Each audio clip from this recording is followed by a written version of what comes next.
요즘요, 어린이집의 폭행 사건이라든지 또 뭡니까 조연아 땅콩 사건이라든지 오늘 아침에도 무슨 바늘로 또 폭행한 사건 들으셨죠? 네. 왜 그런 사건이 난다라고 보세요? 혹시 어떻게 우리 이금희 아나운서님께서는 왜 그런 아니 정말 다른 것도 아니고 어린이집에서 그런 경우는 엄마들이 얼마나 기가 막혀요. 믿고 보냈는데 좀 전에 말씀하신 것처럼 화를 못 참아서 그런 거 아닐까요? 예. 예. 저 윤인구 아나운서님께서 그러니까 너무 이렇게 좀 이게 세상이 빠르게 돌아가다 보니까 네. 참을성도 좀 약해지는 것 같고 그런 거, 뭐 스마트폰의 영향도 있을 것 같고. 예.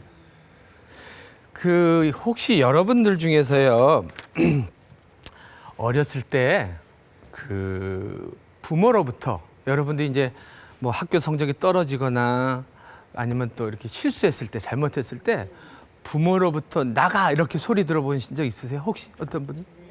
있어요? 어떤 분이세요? 네. 선생님 어떻게 어렸을 때 뭘 잘못했는데 엄마 아빠 두 분 중에서 어느 분이 그러셨어요? 엄마가 주로 엄마가 뭐라고 했어요? 구체적으로 좀. 잘못한 거 없는데 마음에 안 들면 나가라고 야, 그러고. 그때 정말 나가셨었어요? 아니요. 나가면 죽는 줄 알았어요. 나가 보신 적은 있으세요? 없어요. 그 엄마의 말이 나가라는 말이 정말 나가라고 생각하고 그게 생각하셨을까요? 아니죠. 그런데요, 실제로 보면 이 나가라고 해가지고 실제 나간 적 있어요. 네. 그러면 나간다고 또 두들겨 패요. 그래서 또 이제 다시 또 유사한 상황이 벌어졌을 때 또 나가 그랬어요. 그러니까 이번에는 지난번에 나갔다가 어떻게 했어요? 말했잖아요. 그래가지고 이번에는 안 나가. 그러면 또 안 나간다고 때려요. 네? 그러면 이게 뭐냐면 이와 같은 경우는 나가도 맞고 안 나가도 맞아요. 이게 소위 이제 이중 속박, 이중 구속 똑같은 말입니다. 이중 구속, 이중 속박 메시지를 쓰는 가정이에요. 근데 이러한 표현 방식은 어느 가정이나 써요, 사실은. 그런데 이러한 표현을 꾸준히 일관성 있게 쓰는 가정이 무슨 문제가 생기냐면 애들이 정신분열증이 생겨버린다는 거예요. 네, 정신분열증이. 그래서 제가 지금 접근하는 이론 중에 하나가 MRI 의사소통 이론이라는 게 있거든요. MRI라는 게 여러분들이 생각하시는 몸을 찍는 기계가 아니에요. 이건 이제 영어로 하면 Mental Research Institute라고 해가지고 굳이 번역을 하자면 정신조사 연구소라는 게 있어요. 미국 캘리포니아주 팔로 알토라는 지역에 있는데요. 거기서 정신분열증 환자들을 연구를 했는데 그분들이 이 쓰는 표현 방식이 이렇게 해도 터지고 저렇게 해도 터지는 이 표현 방식을 쓰는으로 인해 가지고 애들이 어떻게 보면 맛이 가버린다는 거죠. 미쳐버린다는 거예요. 그래서 제가 한 10여 년 전인가 한 번은 한 70대 노 부부가요. 저한테 상담받으러 오셨어요. 근데 딸이 둘이 있었는데 큰 딸이 34 그리고 둘째 딸이 32인데 32살 된 그 딸이 정신분열증 환자. 근데 그 어머니 아버님이 그 둘째 딸이 삼성의료원인가 그때 입원을 했다가 2달 입원했다가 퇴원을 한 거예요. 그다음부터는 자기 입원을 시켰다고 막 엄마 아빠를 괴롭히고 핥히고 두들겨 패는 거예요. 그러니까 이 엄마 아빠가 겁나가지고 그 동네 찜질방으로 도피를 해버렸어요. 그런데 그분들이 이제 대책이 없으니까 저를 찾아온 거예요. 물에 빠져가지고 지푸라기라도 잡는 심정으로 저를 찾아왔어요. 그런데 그분이 제가 이제 제가 이제 보통 상담을 하면 녹음 녹화를 하거든요. 근데 녹화를 하려고 하니까 왜 녹화를 안 해요? 그다음에 알겠다고. 그럼 녹음을 좀 해도 괜찮겠습니까? 그러니까 못하게 해요. 근데 아주 차갑게 표정이 아주 쌀쌀맞게. 그래가지고 제가 뭐 할 수 없지. 그래서 이제 질문을 했어요. 아니 무슨 일 때문에 저를 찾아오셨습니까? 그래서 이제 쓰기 시작하는데 그것도 왜 쓰냐는 거예요. 그래가지고 제 입장에서는 화가 나는 거예요. 그래가지고 어찌나 성질 나든지 제가 저 상담 못 하겠으니까 나가달라고. 그러니까 이 두 분이 당황을 하는 거예요. 근데 그 부근 되시는 분이 교수님 그건 쓰시죠. 그래요. 그래서 저 지금 상황에선 쓸 수가 없습니다. 근데 제가 왜 이렇게 화가 났을까요? 왜 화가 났을 것 같으세요? 하고 싶은 걸 못해 속박을 해서 예. 그러니까 이분이 지금 저를 간섭을 하는 거예요. 그래서 거기서 짜증이 생긴 거야. 근데 이 짜증이 그분 때문에 오는 짜증도 있지만 그분한테서 우리 엄마 모습을 보는 거예요. 그러니까 여러분들이 오늘 제 강의를 통해 가지고 지금 아동 학대라든지 이 분노 조절이 안 되는 거라든지 이게 어디에 핵심이 있는가를 여러분들이 이해하시기 바래요. 예. 그러면 저희 엄마가 제가 30살 때 유학을 갔었거든요. 근데 그 30살 유학 가고 나서 7년 만에 한 6년 반 유학 생활에서 돌아왔는데 제가 전화하면 우리 엄마가 뭐라고 하냐면 너 그 말 왜 하니 그래. 그런 말 하지 말라고. 전화하고 있는데 우리 엄마는 내용도 몰라요. 근데 여러분들 중에서 그런 분들 많을걸요. 자식들을 시시콜콜하게 간섭하시는 분들. 그러니까 저는 30살 때까지는 마마보이였어요. 제가 결혼했는데도 우리 엄마 젖만 지고 그랬어요. 와이프 앞에서 누워가지고 우리 와이프가 좋아할 줄 알았어요. 그런데 착각했죠. 근데 한국에서 지금 저와 같은 분들이 수두룩하게 많습니다. 이따가 이제 효에 관련돼서 말씀을 드릴 거예요. 그러면 저는 한 6년 반 동안 유학 생활하면서 많이 변했어요. 변했는데 우리 엄마는 변하질 않아. 이제 거기에서는 차이가 있는 거예요. 그래서 아까 그 어머니께서 저한테 쓰지 말라고 했을 때 저도 모르게 화가 왕창 난 거예요. 그래가지고 어찌나 막 이 분이 올라오든지 그게 삭혀지지 않는 거예요. 그런데 이제 사람들은 보면 거기서 딱 멈춰요. 일반 사람들은. 거기서 더 이상 이제 그 사람하고 일단은 틀어져 버리죠. 기분이 상해버렸으니까. 근데 이제 저는 아무래도 한 20년 동안 상담을 한 사람이잖아요. 그래서 이제 제가 왜 화가 났는가를 말씀을 드리죠. 지금 씩씩거리면서 어머니 사실은 이제 상기된 표정으로 어머니 죄송합니다. 제가 어머니가 저를 일일이 이렇게 간섭하는 거에도 좀 화가 난 게 있지만 사실은 어머니 모습 속에서 우리 엄마의 모습을 봤기 때문에 제가 그걸 갖다 이렇게 좀 화를 낸 겁니다. 그래서 용서하시고 그럼 상담 시작하겠습니다. 그랬어요. 이해되세요? 네. 그리고 지금 이제 두 번째 이제 제 사례를 말씀드릴게요. 한 번은 제 아들이 오리털 파카를 사달라고 이제 해서 저랑 아들이랑 딸이랑 넷이 갔어요. 근데 이제 아들이 오리털 파카를 사려고 갔더니 오리털 파카가 없는 거야. 그래가지고 이제 그냥 나오긴 뭐하니까 또 다른 잠바를 사갖고 왔는데 이제 잠바를 사갖고 차를 타고 오는 거예요. 그래서 제가 운전하는데 이 백미러를 보니까 우리 아들이 얼굴이 완전히 어떻게 됐을까요? 기분이 안 좋아. 일그러져 있어. 근데 그 잠바가 얼마짜리였냐면 50% 세일해서 18만 원짜리예요. 그런데요, 제가 그거를 걔 얼굴을 보는 순간 엄청 열받아 버렸어. 왜 열받은 건? 저는 그 당시까지만 해도요, 이 양복을 12만 원짜리 이상 사본 적이 없어요. 그러면 제가 제일 비싼 옷도 12만 원짜리 샀고 그 전에 한번 그 구로동 가면은 뭡니까 이 상설 할인 매장 있잖아요. 그러니까 그 당시는 그런 데 가서 옷 샀거든요. 지금은 조금 달라졌어요. 교수 생활도 한 20년 가까이 했다 보면 조금 이제 차이는 있는데 그 당시에 또 제가 잠바를 마음에 드는 게 있었는데 9만 원 했어요. 근데 제가 잠바는 보통 5만 원짜리 샀거든요. 근데 이 9만 원짜리 사고 싶어도 못 샀어. 근데 우리 아들 놈은 얼마짜리 샀죠? 18만 원짜리. 18만 원짜리 샀어요. 발음 잘해야 돼요, 이것도. 18만 원짜리 샀는데 얘가 화가 나 있는 거예요.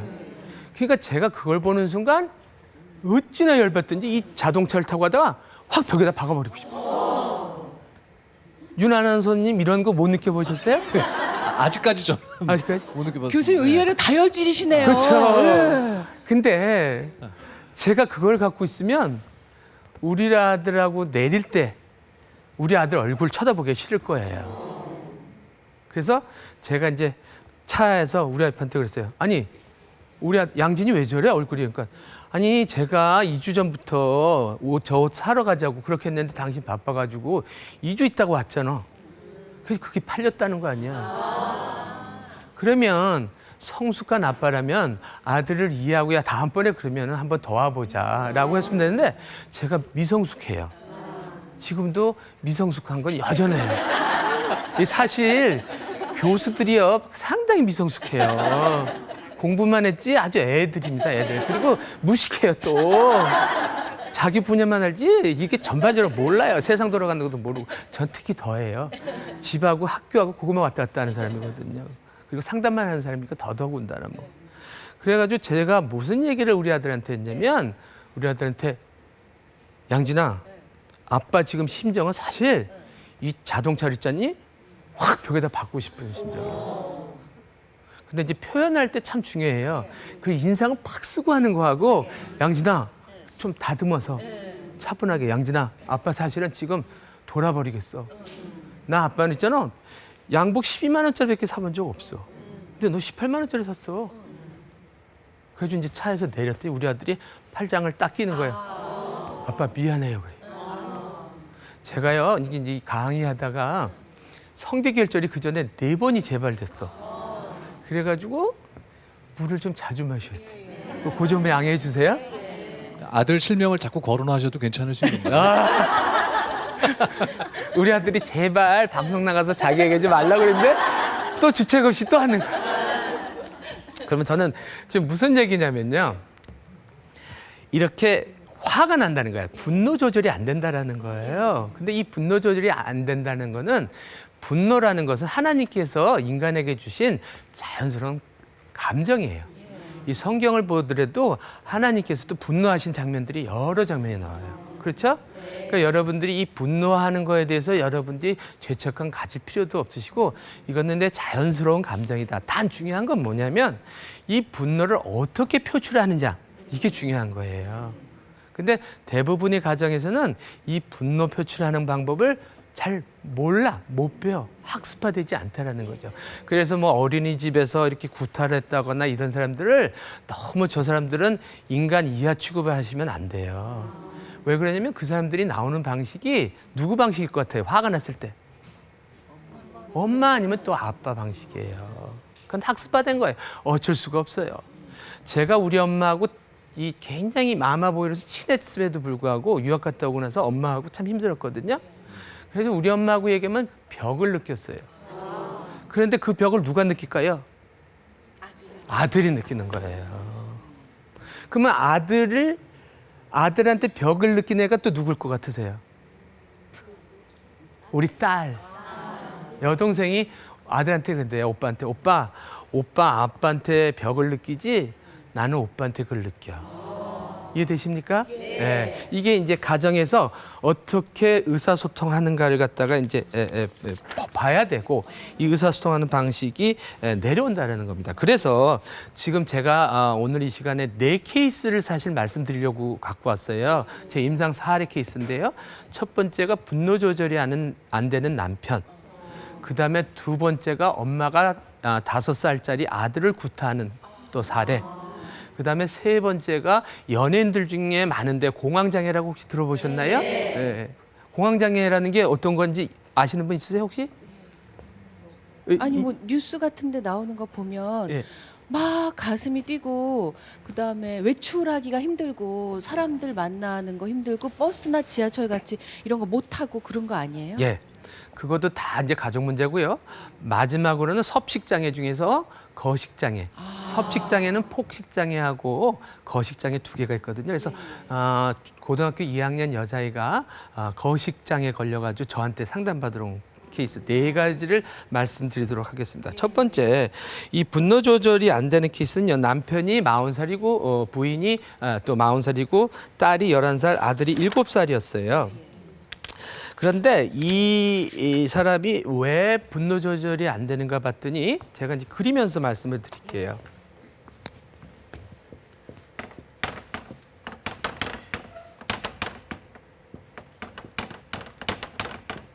열한 살, 7살, 40살, 40살이에요.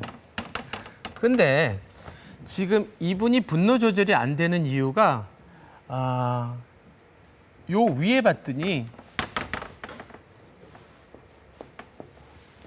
이 아빠하고 이쪽 관계에서 스트레스를 엄청 받은 거예요. 이 아빠가 분노 조절이 안 돼요. 이 아빠가 택시 기사였어요. 그러면 아빠가 이제 오후에 출근을 해야 되니까 낮에 어떨 땐 자야 되면 모든 식구들이 다 자야 돼요. 근데 요 위에 누나가 셋이나 있었어요. 이렇게. 근데 이분이 분노 조절이 안 되니까 이 와이프가 스트레스를 많이 받았어요. 그리고 이 아빠하고 딸들하고 관계가 다 안 좋아. 그러면 이와 같은 경우는 딸들하고 엄마하고 밀착 관계가 돼요. 보통 세 줄이 밀착 관계다. 요 칼날 이 톱니바퀴는 스트레스 받는 관계예요. 그러면 지금 이 아들하고 엄마 관계도 괜찮지만 뭐가 문제냐면 이 아들이 맞을 때 엄마나 누나들이 자기를 보호해 주지 못했어. 왜 그러냐면 이 아빠가 굉장히 포악스럽기 때문에 만약에 이 상황에서 아들 편을 들었다가 동생 편을 들었다면 또 그 폭력이 딸들과 와이프한테 온다는 거예요. 이해되십니까? 네. 그러면 이 케이스에서 보면 하나의 단적인 예가 뭐가 나왔냐면 아빠가 어느 날 야 면도날 찾아오라 이거예요. 왜 면도날 찾아오라고 했을까요? 면도하려고요. 면도하려고 했는데 아들이 막 뒤졌어. 그랬더니 누나한테도 누나 면도날 못 봤어? 그러니까 못 봤대. 그러니까 이 아빠한테 아빠 면도날 못 찾겠으니까 이 새끼는 면도날도 못 찾는다고 엄청 때린 거야. 엄청 때렸어. 얼마나 억울해요. 그러면 이 아들 같은 경우는 보호받지 못했어, 가정에서. 그런데 학교도 명문대학 나오고 외모도 잘생겼어요. 아주 세련되게. 또 명품 회사에서 근무를 해. 그러면 겉에는 멀쩡해. 그런데 이 와이프하고 갈등 관계야. 평상시에 또 사이는 좋아요. 그러면 이 와이프가 이 남편이 어떻게 보면 이 너무 감정 기복이 심한 거에 대해서 어떻게 대처를 할 수가 없어. 이 남편이 화가 나면 와이프가 어떤 방식으로든 이 방식을 써도 안 먹히고 저 방식을 써도 안 먹혀. 그걸 아까 뭐라고 그랬죠? 이중 속박 또는 이중 구속이라고 했어요. 그러니까 이렇게도 걸리게 되고 저렇게도 걸리게 되는 그런 말투를 쓰는 거예요. 자, 그러면 이 집을 봐야 돼요. 이 와이프는 이러한 남편을 갖다가 대응하기 참 힘들지만 이 집 나름대로 또 문제가 있었던 거예요. 이 집은 보면요. 지금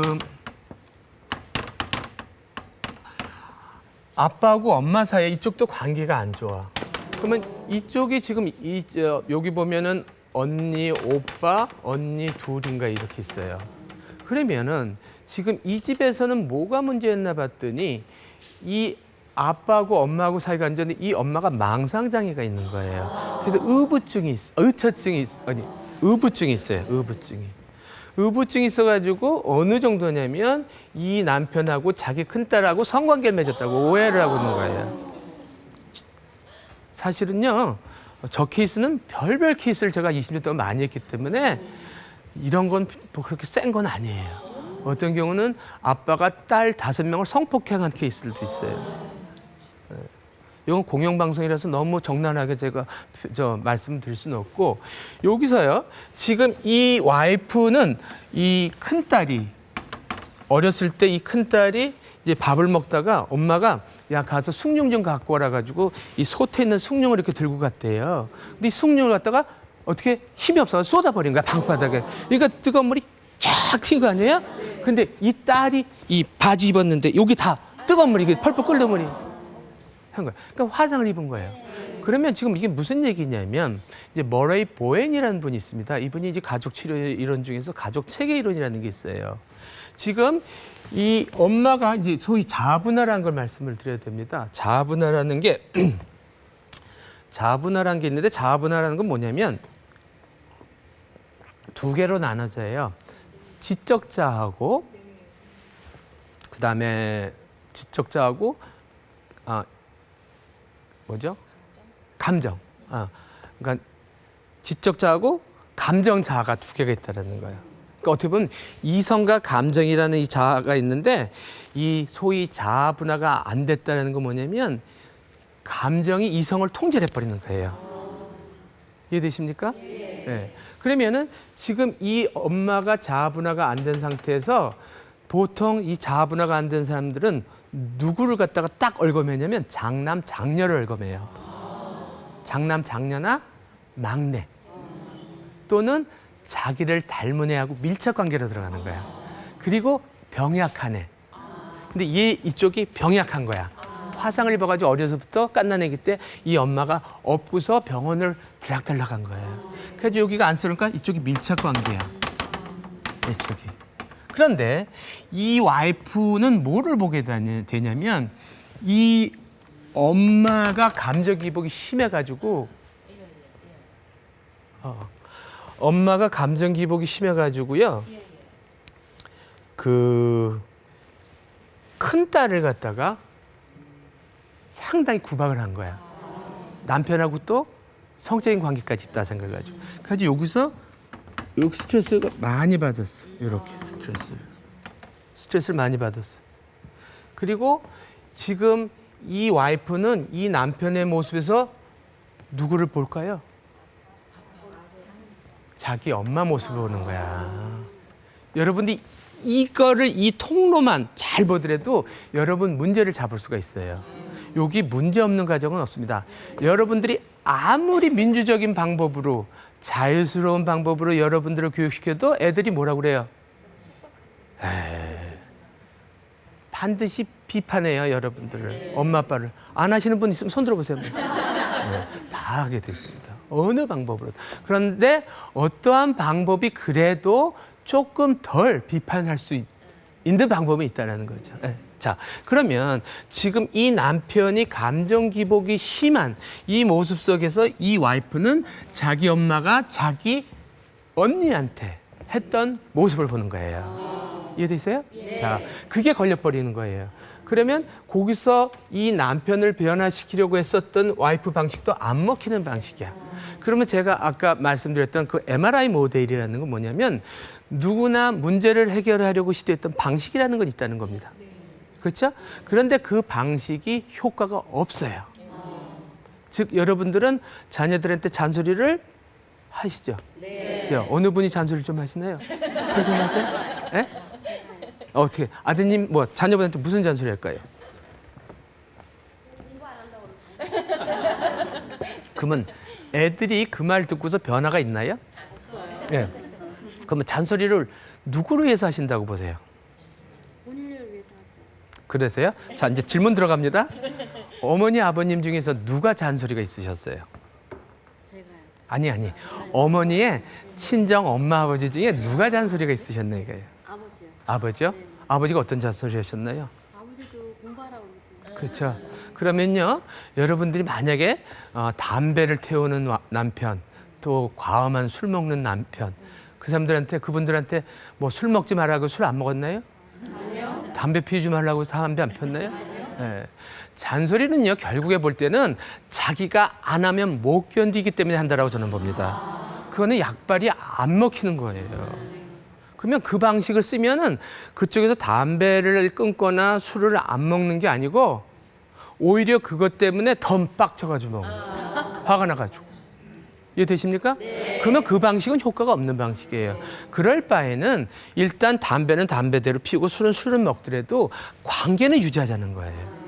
이해되세요? 네. 자, 그러면 지금 이 두 부 간에 있어서 문제를 해결하려고 시도했던 방식이 안 먹히고 있다는 겁니다. 그러면 저는 상담할 때 항상 어디다가 초점을 두냐면요. 이 문제를 해결하려고 시도했던 방식이 비효과적이다. 역기능적이기 때문에 지금까지 사용하지 않았던 방식을 보자는 거죠. 그렇지 않으면 혹시 그 전에 성공했던 방식이 있나. 자, 그런데요. 지금 문제가 어떻게 되냐면 이렇게 부부가 걸리게 되면요. 지금 또 무슨 문제가 있냐면 이 와이프는 친정 식구들하고 가까워요. 그래서 학원을 언니가 같이 하는데 얘네들이 이제 학원 가서 공부를 합니다. 그러면 이 남편은 이 처형들이 자기 자녀들 관여하는 걸 싫어해요. 그랬을 때 불평을 하면 부인은 누구 편을 들까요? 그렇죠. 그러면 남편 입장에서는 윤 아나운서님은 어떠실 것 같으세요? 왜 저한테 자꾸 곤란을 주는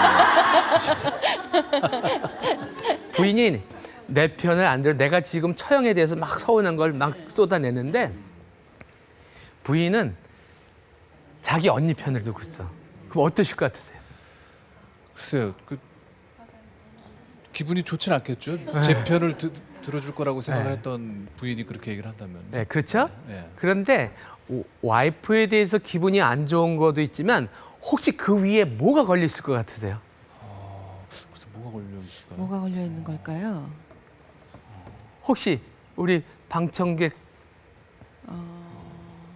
아, 그것도 저의 부모님하고도 관련이 돼 있는 그쵸. 건가요? 무슨 얘기냐면 아까 제가 뭐라고 처가 말씀드렸어요? 쪽이 아니고. 예, 남편이 자기 아버지로부터 학대를 당했고 엄마하고 자기 셋 누나로부터 보호받지 못했다는 거 아니에요. 그러면 그 보호받지 못한 게 어디로 걸려 들어오냐면 와이프가 나를 보호해주지 못하고 있다는 거예요.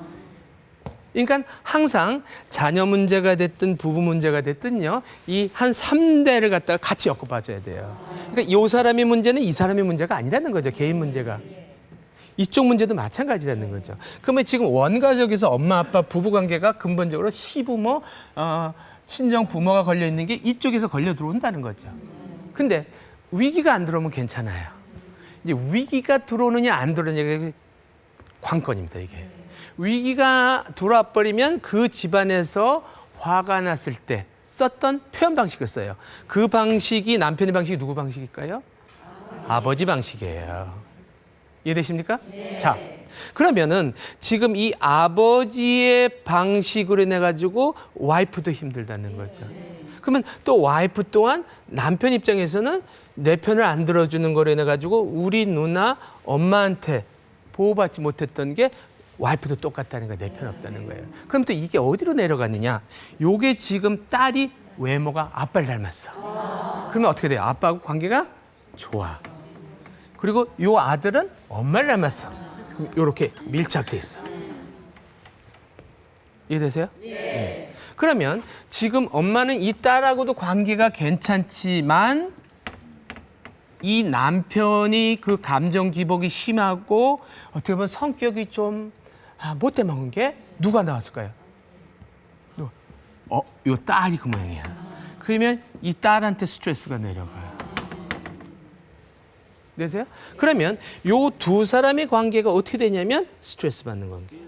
그러면 제가 상담할 때요. 지금 아빠하고 이 아들, 딸을 상담합니다. 그러면 이 딸은 아빠 옆에 붙어 있어.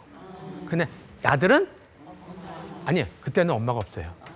제가 이제 보통 어떻게 상담하냐면요. 부인을 한 서너 번 개별 상담하고 애들 한 번 상담하고 아빠를 한 서너 번 상담해요. 그럼 개인 상담 끝나는 거예요.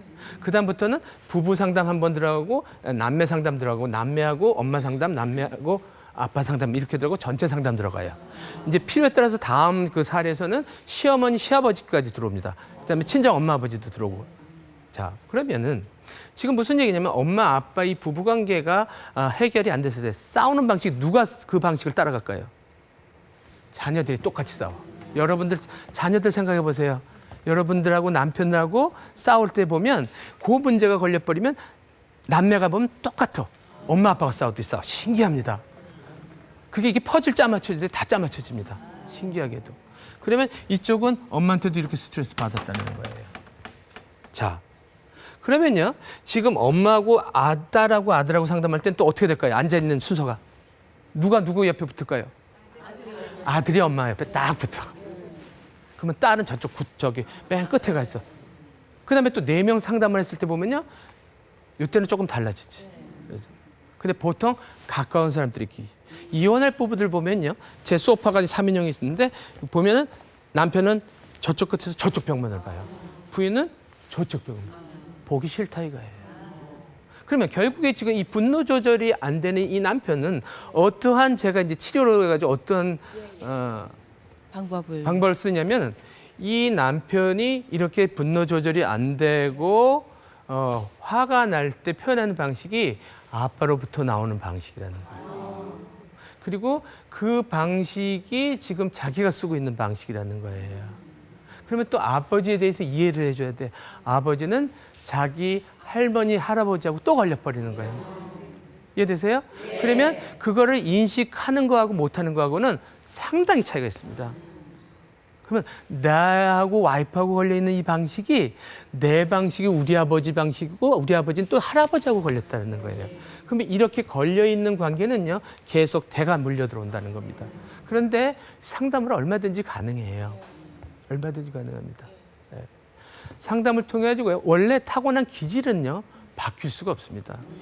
생각해 보세요. 여러분들 초등학교 때 친구들 만나보세요. 그 성품이 바뀌어요?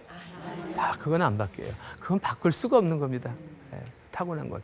단 바꿀 수 있는 건 뭐가 바꿀 수 있을까요? 네? 예, 말이에요. 표현 방식. 표현 방식은 바꿀 수 있는 거예요. 왜? 그 표현 방식은 집에서 학습되지 않았기 때문에 또 다른 방식으로 바꿀 수 있다는 거예요. 그래서 결국에 사실은 이거 한 10몇 회인가 상담했는데 이 부인도 자기 방식이 지금 엄마가 이 큰딸하고 걸려있는 그러한 모습을 봤을 때 남편이 그런 모습일 때 자기가 쓰는 방식이 남편을 힘들게 했다라는 거를 인식을 하게 되는 거예요. 그리고 또 남편하고 걸렸던 방식이 딸이 이 남편하고 유사했을 때 엄마가 또 힘들게 했다라는 걸 인식을 하게 되고 이 둘이 관계가 또 좀 변합니다. 그래서 결국에 지금 이 분노 조절 문제라는 것은 궁극적으로 보면 실제적으로 자기 원가족이라는 것은 자기가 태어나서 자란 가족을 원가족이라고 해요. 그 가족이 걸려 있는 거고 또 하나는 이 의사소통하는 방식이 걸려 있다는 거죠. 예. 다음번에는요, 제가 두 번째 아동학대 케이스를 보여드릴게요. 이거를 지울 때 소리가 나는데 이거 어떡하나. 그러면은 제가 그냥 말씀을 드릴게요. 불편해서. 그 두 번째 케이스는요, 아동학대인데 엄마가 엄마가 34살, 아빠가 36, 아들이 5살, 딸이 2살이에요. 근데 엄마가 아들을 엄청 때려요. 아들이 체격이 커. 그 엄마 사랑하고 푹 하면은 엄마가 소파에서 벌러덩 나오는 거죠. 근데 애를 왜 이렇게 때리나 봤더니 남편이 자기를 도와주질 않아. 가서 남편은 상당히 좋은 직장을 다녔어요. 좋은 직장 다녔는데 지금 남편과 와이프에 걸려있는 이면에 뭐가 있나 봤어요. 그런데 이 와이프의 친정 아버지 엄마가 관계가 안 좋아. 그러면 이 친정 아버지도 대기업 잘 나갔던 분이에요. 그런데 이 집은 뭐가 문제냐 했더니 제사 문제가 있어. 여기 혹시 안동 분들이 있어요? 특히 안동이라는 지역은요, 제사가 아주 많은 집입니다. 그런데 하여튼 이분이 이 시댁을 자주 가야 돼. 이 엄마가. 그러니까 무슨 엄마냐면 이 아동 학대하는 외할머니, 학대하는 엄마의 친정 엄마가. 그런데 그 시댁에 갔다 오면 남편한테 특히 시어머니는 그 집은 좀 괜찮았는데 관계가 괜찮은데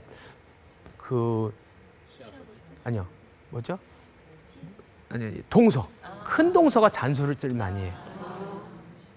아까 잔소리라는 건 뭐라고 했죠? 그래요. 자기가 안 하면 못 견뎌서 하는 거지. 여러분들 오늘 시간에 꼭 깨닫고 가세요. 잔소리해서 바뀔 것 같으면 계속 하세요. 계속 해보시라고. 안 바뀝니다.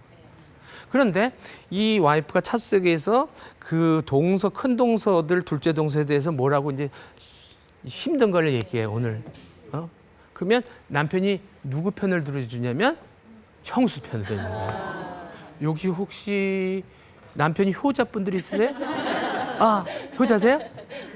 혹시 선생님은 우울증이라든지 무슨 화병 같은 거 없으세요? 그랬죠? 지금은 시부모님은 어떻게 살아계시나요? 돌아가셨어요? 할렐루야입니다. 제가 한국 가정을 한 20여 년 동안 상담하면서 느껴지는 게 뭐냐면 이 자녀 문제라든지 부부 문제가 반드시 시댁 문제가 걸려 있습니다. 반드시. 그러면 조금 전에 이제 그 케이스로 돌아갑니다. 이 부인이 그 친정 엄마가 친정 아빠한테 그 뭐죠? 동서 얘기를 하면 항상 자기 형수 편을 들어줬다는 거예요. 그러면 화가 나면 그게 어디로 내려가 같아요? 자식들한테 가는 거예요. 그런데 그 학대라는 엄마의 오빠가 하나 있었는데 이쪽은 스카이 대학을 나오고 이쪽은 좀 서울에 있는 조금 더 떨어지는 대학 나온 거예요. 그러니까 이 엄마가 스트레스를 받으면 누구한테 내려갈까요? 딸한테 내려가는 거예요. 그러면 딸이 대학생인데 딸이 이제 엄마한테 엄마 나 이제 더 이상 엄마가 같은 교회 다니지 않고 다른 교회 바꾸고 싶어. 그러니까 엄마가 귀싸대기를 때리고 대학생인 딸을. 그러면 지금 이 엄마는 또 무슨 문제가 있었나 봤더니 친정 엄마한테 학대받은 게 있었고 아빠로부터 성추행을 당한 거예요. 어려서부터 대학생 때까지. 어쩔 땐 목욕하고 있는데 문을 잠그고 있으면 막 아빠 문 두들겨. 문 열라고. 그리고 어쩔 땐 자고 있는데 아빠가 자는 줄 알고 딸 그 가슴에 손을 얹은 적도 있고. 뭐 그런 게 한두 개가 아니야. 근데 그 딸은 어려서부터 당한 성추행을 엄마한테 얘기했을까요? 왜 안 했을 것 같으세요? 네? 엄마가 만약에 이런 얘기를 하면 자기를 받아주지 않을 거라고 하는 거죠. 또 자기 탓을 하고 자기 탓을 할 거라는 거죠. 그러니까 어려서부터 자기가 힘들었을 때 엄마한테 못 내놓는 거예요. 그러면 지금 이 딸의 입장에서는 자기 아버지한테 당한 성추행 또 플러스 뭐가 문제냐? 아빠가 늘 TV만 본 거야. 집에서 가사를 안 도와줬어. 그래가지고 항상 뭐 바둑 채널, 그다음에 골프 채널만 본 거야. 그러면 이 엄마는 그러니까 학대하는 그 엄마는요, 남편이 TV만 봐오면. 그리고 전혀 도와주질 않아. 그러면 그 남편의 모습 속에서 누구 모습을 보죠? 친정 아버지 모습을 보는 거야. 그러면 자기가 친정 아버지하고 걸려 있는 관계가 남편이 이렇게 미흡한 역할을 하고 친정 아버지가 미흡한 역할을 해. 그러면요, 이렇게 미흡한 역할을 하게 되면 상대편이 과도한 역할을 할 수밖에 없는 거예요. 그러면 제가 여기서 이제 뭘 말씀드려야 되냐면 아까 자아분할한 거 말씀드렸죠. 자아분할에는 지적 자아하고 감정적 자아가 두 개가 있다 이거예요. 그러면 이 감정적 자아가 지적 자아를 통제했을 때 이게 분노를 표출하는 방법이 두 가지가 나눠지는 거예요. 그럼 자아분할가 안 된 사람들이 이 분노를 표출하는 방법이 두 가지가 있는데 하나가 뭐냐? 하나가 폭발형이야. 버릇없는 유형이야. 막 욕을 하고 집기를 던지고 막 화를 부리는.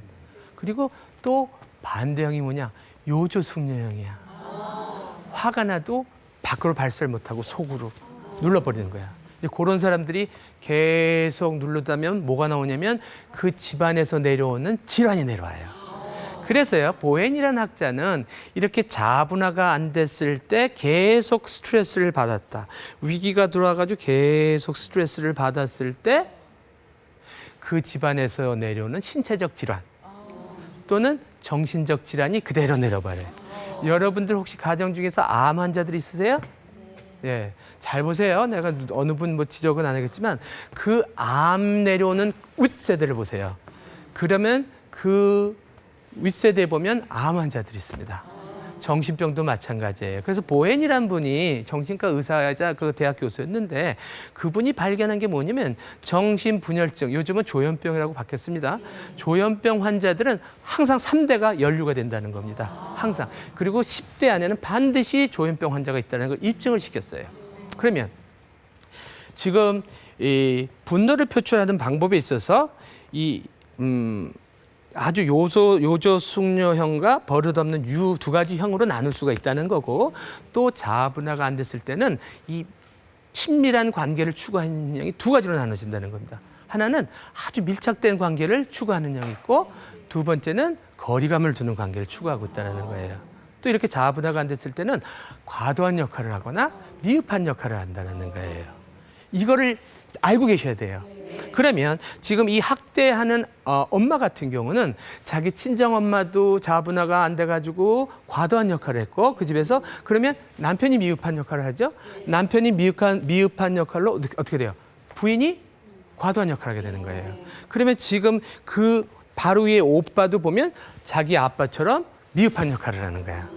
그리고 이 딸은 이 엄마는 과도한 역할을 하는 거예요. 근데 이 다시 결혼했는데 어떤 현상이 벌어졌죠?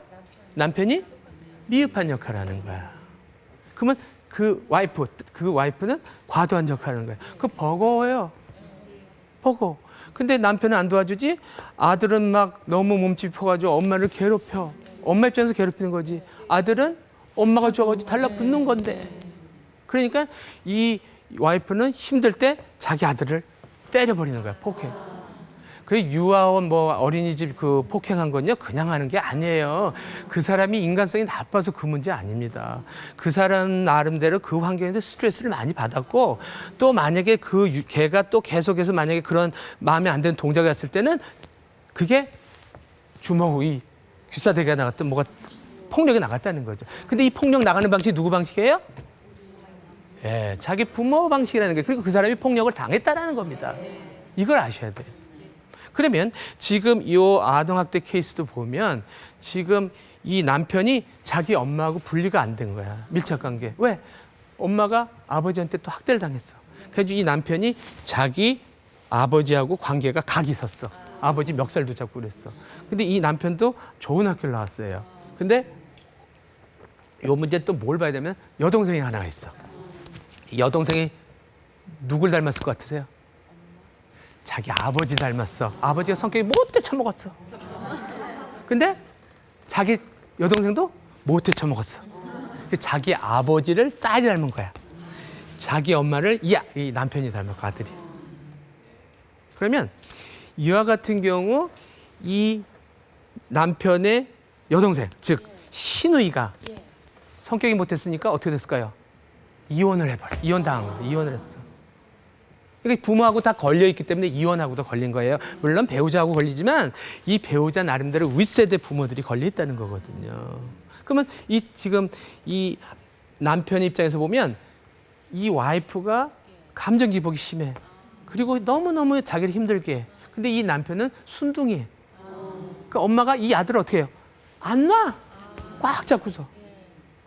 안 놔. 그러면 지금 이 남편은 어머니하고 밀착 관계야. 이게 소위 이제 조금 심하면 공생 관계예요. 두 사람이 하나처럼 생각해. 그러면 와이프는 시댁에 일주일에 2번씩 방문해. 3번. 어쩔 때 애를 맡기기 때문에 어쩔 때는 자주 방문하는 수밖에. 그러면 여러분들 시댁 방문한 거 좋아하시는 분 있으세요? 없으세요? 네? 없죠? 네. 없다고. 그러면 이 시댁에서 또 시어머니가 지나친 간섭을 해. 그러니까 이 와이프는 시댁 가면 또 스트레스를 받는 거야. 그러면 남편이 자기 편을 들어줄까요? 안 들어줄까요? 안 들어줘. 그러니까 이 와이프는 사면초가야.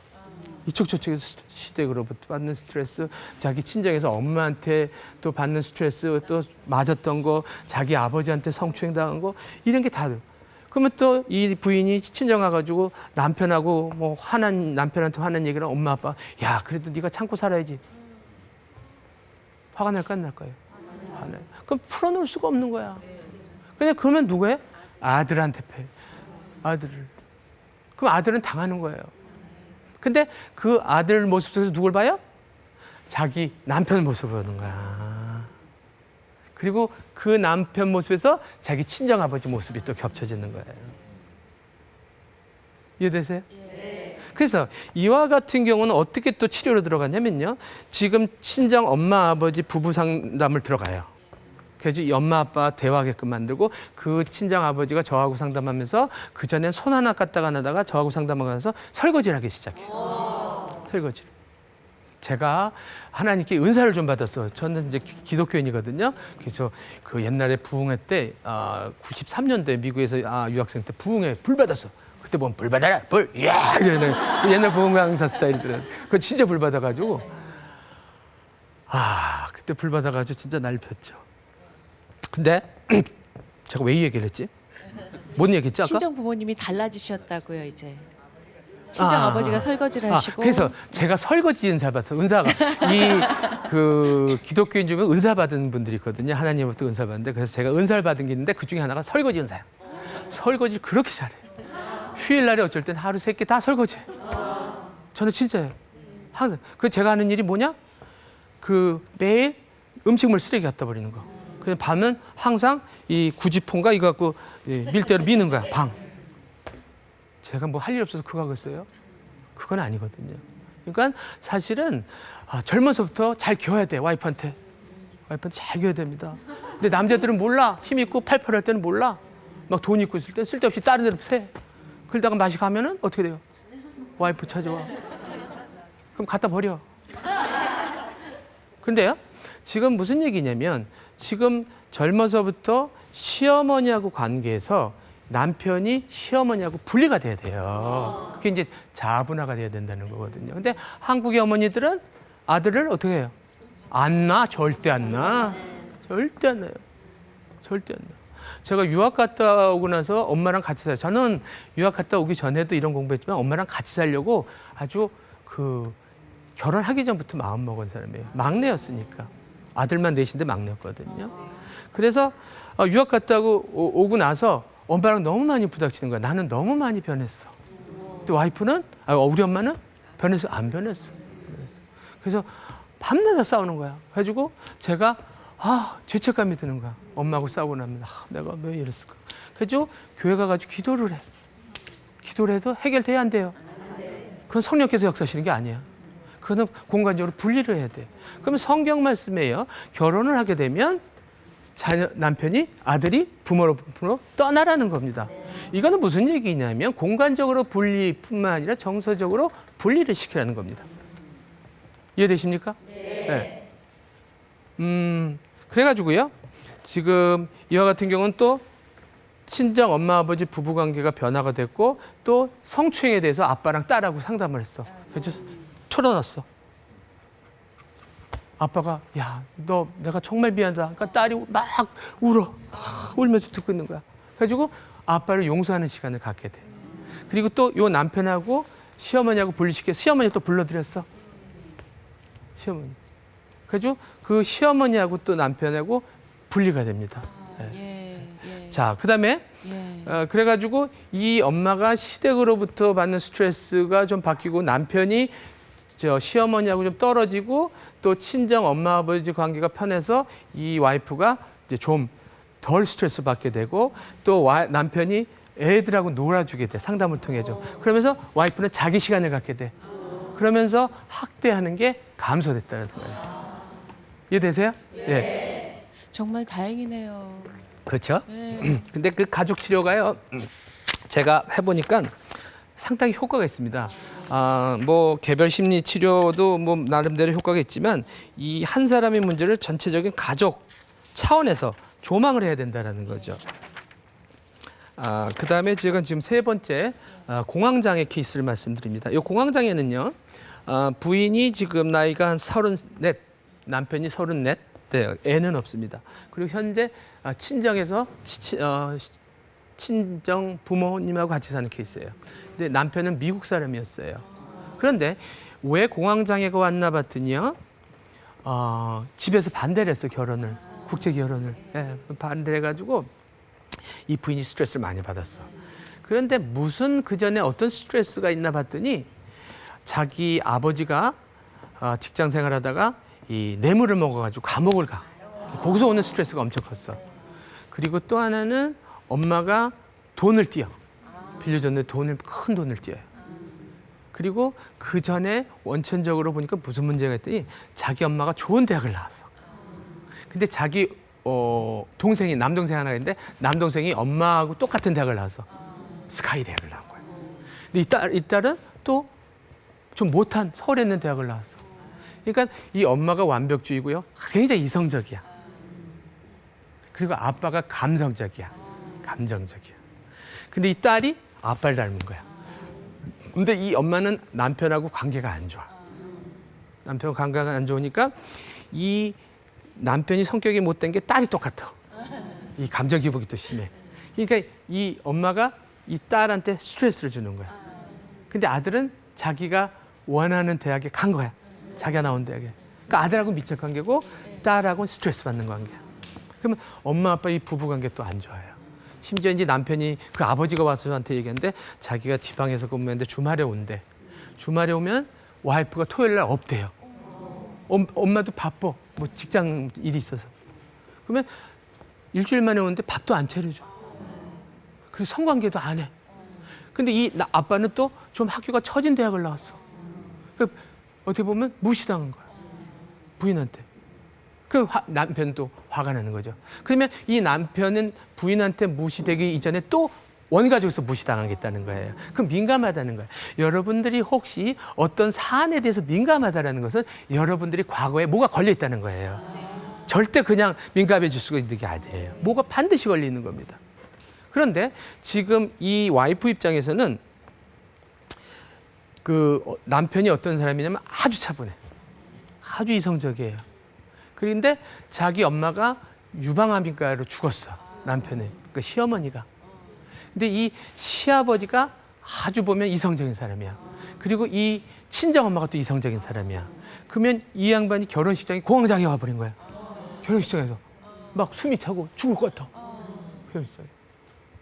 그러면 이 부인이 공황장애 이면에는 그 사건들이 있었다는 거죠. 위기들이. 아빠 외도도 있었어. 아빠 외도, 감옥 간 거, 감옥 갔다 오고 나서 외도가 생긴 거야. 그러면 이 외도도요, 그냥 생기는 게 아닙니다. 여러분들 혹시 여기 외도 경험하신 분 있으세요? 손 들라고 하면 안 들겠죠? 안 들겠죠? 이 외도도요, 내려옵니다. 집안에서. 네. 그리고 남편이 외도했으면요, 보통 시아버지가 외도를 했지만 요 부인의 친정 아버지 엄마도 체크를 해야 돼요. 그러면 또 외도 들어와요. 많은 경우가 신기하게도. 제가 이렇게 상담을 이제 한 20년 하다 보니까 이제는 그냥 퍼즐 짜맞춰지듯 맞춰져요. 쭉쭉쭉쭉. 참 신기합니다. 이 경험이라는 게 무시 못해요. 제가 한 10년 동안, 20년 동안 대략 한 1000가정은 보지 않았을까 싶어요. 뭐 1년에 한 50가정만 봐도 1000가정 되지 않습니까? 그러니까 이제는 지금 질문만 딱딱딱딱 해보면 그냥 나와버려요. 어찌됐든. 그러면 이 부인이 이제 막 공황장애라도 엄마하고 친정에서 살면서도 부닥치지 않겠습니까? 어려서부터 부닥치겠어? 부닥쳐서 남편한테 얘기를 하면 남편이 캄다운 하래. 캄다운. 야, 진정 좀 해. 너가 그렇게 길길이 날지면 난 말 안 해. 그럼 아주 차고. 그 모습이 누굴까요? 자기 엄마. 그렇죠. 친정엄마가 좀 이성적인 분이라 그러셨죠. 그렇죠. 지금 남편이 그렇게 이성적인 모습에서 자기 엄마가 자기 대했던 모습을 느끼는 거예요. 그러면 이 와이프는 미치는 거야. 근데 그 미치는 방식이 누구 방식일까요? 친정 아버지 방식이야. 그러면 이 남편이 와이프가 이렇게 속상해서 길길이 막 날뛸 때 자기가 쓰는 방식은 또 누구 방식일 것 같아요? 자기 아버지 방식이야. 자기 엄마가 유방암인가로 죽었는데 그 밑에 위에 누나가 하나 있어, 남편은. 그러면 이 누나는 누굴 닮았을 것 같아요? 엄마 닮았어. 그래가지고 아주 뭐라고 할까, 이 감정 기복이 심해. 다혈질적이야. 그러면 자기 엄마하고 누나하고 다혈질인데 그 다혈질적인 남편을 대처했던 엄마의 방식이 어땠을까? 아니, 아빠의 방식이 어땠을까요? 차가워. 이성적이야. 그러면 이 차가운 이성적인 아빠의 방식을 이 남편이 쓰고 있는 거야. 그런데 이 와이프의 길길이 날뛰는 어떻게 보면 이 감정 기복이 심한 모습이 누구예요? 남편 누굴 봐? 자기 엄마하고 자기 누나 모습을 보는 거야. 과도한 역할을 하는 모습. 그러면 지금 이 집안에서는 친정 엄마가 과도한 역할을 했고 이 딸이 과도한 역할을 하고, 그런데 친정 아버지가 미흡한 역할을 했는데 남편이 미흡한 역할을 하고, 이 미흡한 역할이 또 누구예요? 시아버지가 미흡한 역할을 한 거예요.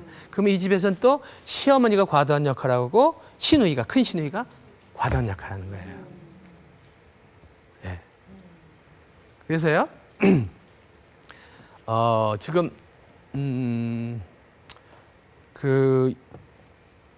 이렇게 이 부부간에 있어서 저는 또 이 케이스는 어떻게 변화시켰냐면 이 남편한테 당신이 부인한테 쓰는 그 어떻게 보면 이성적인 방식이 부인이 처가에서 관계가 걸리지 않았더라면 효과적인 방식일 수 있다. 그러나 그 당신이 방식이 지금 누구 방식이냐면 당신의 장모 방식이라는 거예요. 그런데 미국 사람이고 우리 여긴 한국 부인이고 미국 남편이었는데도 참 신기합니다. 문화는 다를지 모르지만 사람 사랑하는 건 비슷해요. 그러니까 미국인 남편이 뭐라고 저한테 하냐면 자기 엄마 아버지가 어렸을 때 싸우는 모습을 지금 처가에서 사는데 똑같다는 거예요. 장인 장모가 똑같다는 거야. 징그럽대요. 그래서 이 케이스는 지금 이 와이프의 공황장애를 낫게 하려면 친정 집에서 분리가 돼야 돼요. 근데 이쪽은 지금 경제적인 지원을 어머니가 했고 친정 엄마가 했기 때문에 거기서 코가 끼는 거야. 그러니까 여러분들이 독립하려면 경제적인 독립을 해야지 독립이 되는 거예요. 지금 엄마하고 제가 이제 친정 엄마 아버지도 상담 들어왔거든요. 그래서 친정 엄마가 과감하게 전셋집을 얻어줘서 내보냈고 또 이 남편이 와이프가 화가 났을 때 막 누구 욕을 할 때 같이 욕을 해줘. 대화하는 데 있어서 가장 좋은 방식이 뭔지 아세요? 예? 그렇죠. 그거예요. 맞장구 쳐주는 거야. 맞장구 쳐주는 거가 최고 좋습니다. 그거는. 최고 좋은 거예요. 근데 많은 사람들은 옳고 그르다라고 판단을 해. 자기가 같이 판단해. 저건 틀렸어. 그래 고쳐주려고 그래. 그 방식이 먹힐까요? 안 먹힐까요? 더 화를 만드는 거예요. 그래서 지금 다시 한번 말씀드리지만 문제를 해결하려고 시도했던 방법 자체가 효과가 없다면 과감하게 버리시라. 그리고 그 반대의 방식을 쓰라는 거예요. 그게 지금 MRI 모델의 핵심입니다. 이해되세요? 그래서 이 공황장애는 이 부인은 약을 저한테 상담받기 전에 약을 4번을 먹었습니다. 아침, 점심, 저녁 잘 때. 저하고 상담받으면서 끝에는 안 먹었어요. 참 신기합니다. 약을 안 써도 얼마든지 가족 치료로 효과를 볼 수 있다는 걸 말씀드립니다. 마지막으로 지금 섭식장애. 섭식장애 중에서 거식증인데요. 거식증인데 이 고등학교 2학년 딸이 왔는데요. 엄마 아빠가 사실은 두 분이 교수였어. 그래서 정신과에서 32kg가 나간 거예요. 얘는 여기 팔뚝이 손목이 요만해. 30kg. 그래가지고요. 근데 제가 시간이 거의 다 끈 건데 이 거식장애까지는 좀 그렇다. 간략하게 좀. 간략하게. 그래서 결국에는 이 거식장애 봤더니 엄마 아빠가 부부관계가 걸려있고 대화가 안 돼요. 그리고 6살 위에 언니가 있었는데 언니는 엄마 아빠하고 사이가 안 좋아. 그러니까 이 딸 입장에서는 어떻게 돼요? 큰 언니가 엄마 아빠하고 스트레스 받는 관계니까 자기가 어떻게 돼요? 언니 몫까지 해야 돼. 말을 잘 들어. 순정적이야. 그런데 여러분들 자녀 기르다 보면 순정적인 애들이 좋을 것 같죠? 나중에 문제 터져. 저처럼 엄마랑 싸우지도 않았어. 30살 때까지. 그러니까 사춘기인 자녀는 엄마 아빠하고 갈등이 좀 있어야 돼. 사춘기를 사춘기답게 겪어야 돼요. 여러분들이 내 말 잘 듣는 애 절대 그거 좋은 거 아니에요. 절대 좋은 거 아닙니다. 애들은 다 그 나이에 맞게 사고도 치고 그래야지 건강해져. 그러면 요 애는 결국에는 자기 욕구를 눌러왔어. 근데 그게 어디로 와? 몸으로 와버리는 거예요. 그래서 아까 제가 말씀드렸죠. 이 분노, 자아분화가 안 된 사람들은 분노 표출하는 유형이 하나는 폭발하는 거예요. 버릇없는 유형이고 두 번째 요조숙 유형이야. 이게 이 거식장애가 그거예요. 이해되십니까? 예. 제가 열강을 하다 보니까 시간이 다 가버렸어요. 시간이 다 갔어.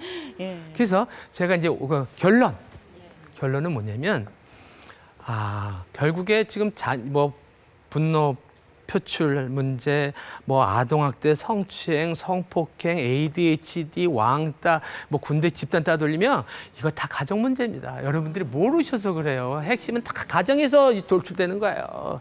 지금 조현병, 우울증, 등등. 저는 그런 케이스를 다 해본 사람이기 때문에. 결국에는요, 부부 문제가 걸려 있고 또 하나 중요한 문제는 뭐가 하나 걸려 있냐면 부부관계가 좋은데 어떤 경우는 애가 문제가 와. 근데 그 문제는 어떤 문제? 임신부터 걸려 들어가는 거예요. 임신서부터 불안이 들어오는 거야. 임신과 영아기 때 엄마하고 애착 문제가 들어옵니다. 엄마가 선생님이나 직장생활에서 애를 뭐 외할머니나 친할머니한테 베껴가지고 얘가 엄마하고 이 애착 관계가 형성이 안 돼가지고 이 안전기지 역할을 못하는 거예요. 안전기지. 그래서 요와 같은 경우 하여튼 등등 이렇게 크게 말하면 의사소통의 문제, 그다음에 원가족과의 불안 문제, 세 번째 원가족 걸려 있는 문제, 특히 또 엄마하고 애착 관계가 걸려 있는 문제가 결국에는 애들의 문제를 유발한다는 거예요. 그래서 결국에 중요한 건 뭐냐면 부부 관계가 일단 가장 중요합니다. 부부. 그래야지 그 스트레스가 애들한테 안 가는 거예요. 네. 이해되십니까? 예. 네, 말씀 오늘 잘 이거- 들었습니다. 예. 감사합니다. 수고하셨습니다.